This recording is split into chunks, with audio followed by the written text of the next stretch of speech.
All right, so we've talked about the toolbar, we've talked about the decks, we've talked about the new tempo anchors that are available in the main waveform view. So let's now talk about the little effects section here in Torq. We have done a couple updates to this as well in Torq 1.5, and the most noticeable change is the addition of a new effect mode called chaining. And this is selectable in the preferences, just under the behaviors, where it says effects mode. Default is the way Torq has always behaved. So if everyone loves the way that Torq 1.0 works, just leave this on default and everything will feel normal. But if you want to take advantage of the new ability to chain effects, switch it over to chain, and I'll show you what happens. Here I'm going to, let's say, put a delay on this track that I've got up on the top. So I'm going to be sending the music to the delay. The first thing that's going to end up happening in chain mode is that send effects are now post-fader on your MIDI mixer here. So the post-fader effects will work when you're controlling using something like Exponent or Xsession Pro, but won't work if you're using an external DJ mixer, since your external DJ mixer happens to be downstream from everything in Torq. So there's no way for us to put effects post-fader on your external mixer. But as you'll see here, even if you happen to assign a MIDI controller, like maybe you have a little trigger finger sit next to your external mixer, you can assign that to this volume control and still takes advantage of some of these post-fader techniques. So let me get this going here on this track up on the top. I'm going to turn up the delay. You can hear it delaying out there. Now watch what happens. When I turn down the volume on this track, the delay will continue.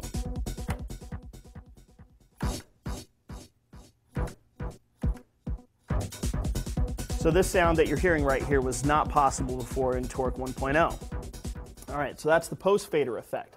But now there's another benefit of using the chain effect mode, and that is if I place another insert effect below my send, it's going to take its signal from the send effect, allowing me to further tweak that effect, creating multi-effects. So in this case, I'm going to put a filter after the delay, and we can see we now have options of either making it a send or this new chain icon indicating that the input of the filter is coming from the output of the delay. So what I'm going to do is now run the delay through a high-pass filter. So that delaying sound that we heard won't be full spectrum anymore. It'll just be kind of in the high frequencies.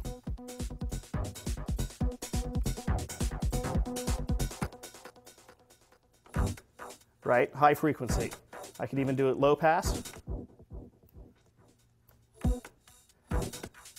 Right?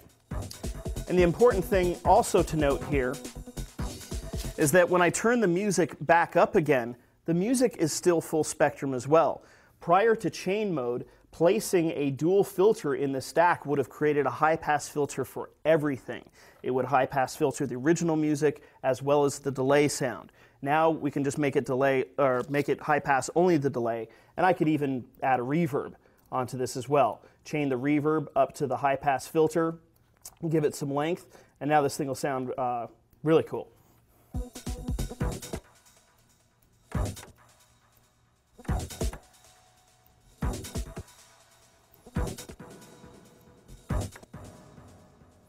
So you'll be able to do some more dub-style kind of effects using the chain mode. And then another quick little tweak we did to the effect rack is also to allow you to clear the entire effect rack simply by holding Shift and clicking Bypass. And that removes all the effects that you had, so you can immediately move on to pulling up another 3 that you might want to use. So a nice little addition there. And then finally, we've also given Torq the ability to send VST tempo information to any VST effects that you have. All right, on the lower half of the screen, Torq has its browser, and we've done just a couple things here to the browser this time around to help you find some songs. The most notable thing we've done is the addition of this button right here, Preview Selected File. All you have to do is click on a file and then click this button, and Torq will begin playing that song out through your headphones so you can listen to it without having to actually load it onto a deck first in order to preview it. And the nice thing is you can also click around in this bar to jump around to different sections of the song in case you don't want to have to wait for the 2-minute intro to go by. You can jump right to the beef of the song and hear what it sounds like. And as long as that button is left on, you can then click on other tracks in the list and it will immediately start playing them. Then you just click the headphone and it turns off and it stops. And if you're using an external DJ mixer, when you set Torq to external mode, you're actually going to get two headphone icons on each side of this bar, one on the left and one on the right. And that determines what channel Torq will send that audio to on your external DJ mixer. So if you're already playing a song on the right deck, you'll go ahead and preview using the left headphone and then engage the cue on the left channel of your DJ mixer in order to hear it. Vice versa, if you're playing a song on the left side, you'll preview using the right headphone icon that will appear there, and it works the same way. Also, we've given you the ability to reorganize the columns that are in the browser here. Not only can you click and change the order of the columns, but you can also right-click and actually hide various columns that you're not concerned with, so that you can then expand things like the album titles and song names and things like that. So that's all available there for full customization.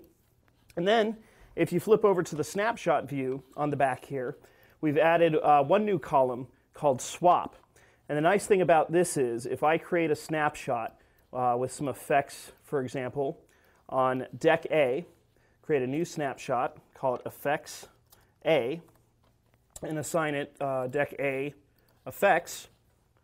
When I clear this out and assign it to my A key, every time I hit A, we see those effects show up on the left. Well, now I can duplicate the snapshot, call it FXB, click Deck B, swap and effects, and now when I assign this to a key like S, we get those same effects showing up on the right side. So this, if you come up with a very nice combination that's only set up on one side of the interface, you can easily duplicate, flip it around, and then you're ready to have that same snapshot used on either deck with whatever song you're playing. So nice new little feature there. Okay, a lot of the changes in Torq 1.5 can be found in the preferences panes of the program. Right now we're looking at the audio preferences tab, and aside from the time stretching that we saw changed earlier, there's now a new feature here called auto gain. When this is enabled, Torq is going to boost the level of quiet songs or reduce the level of really loud songs, such that the songs are basically the same level with each other to make mixing back and forth a lot easier. You don't always have to change the gain to bring up tracks that are old versus real loud tracks that are new.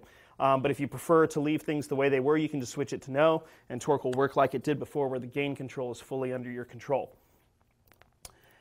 Now, on the MIDI tab, we've got some new things here. We've got the MIDI soft takeover, which is a nice feature that if for some reason the controls on your MIDI controller no longer match what's on screen, such as the tempo slider changing due to sync, when MIDI soft takeover is on, what you'll actually see happen right here with the slider is that a transparent slider will appear when I move the MIDI controller, and I actually have to go up and catch my control before I can change it. The same thing happens, for example, up here on these knobs, like if auto gain turns up the gain for you, and then you would go to adjust the knob, there's a little transparent yellow indicator that shows up, and when you match it, that's when you actually gain control. So there's no more jumping parameters that can happen accidentally. Of course, you can also turn that feature off and just use Torq the way it used to, where everything was direct. Now there's two other options here, instant double, deck A to B, and B to A, and these allow you to take a song that's on one deck and immediately copy it over to the other, have it play in the exact same position. So it's a great way to set yourself up for juggling, and these learn options allow you to assign this function to two keys on your keyboard or MIDI controller. All you have to do is just click learn, press a key such as maybe my left arrow, and another key like the right arrow. So when this is happening, if I play a song like the one on the left here, and I click the double, it takes the song and moves it over to the right. So now I have the same song in the same position on both sides of the decks, and now I'm ready to start juggling and doing all sorts of other fun things. So that's a nice little feature there, and if ever you forget that it's there, you can also trigger the same thing by grabbing the name of the song and dragging it over to the other deck, and Torq will double it up for you. It's a nice handy feature for all the scratch DJs out there.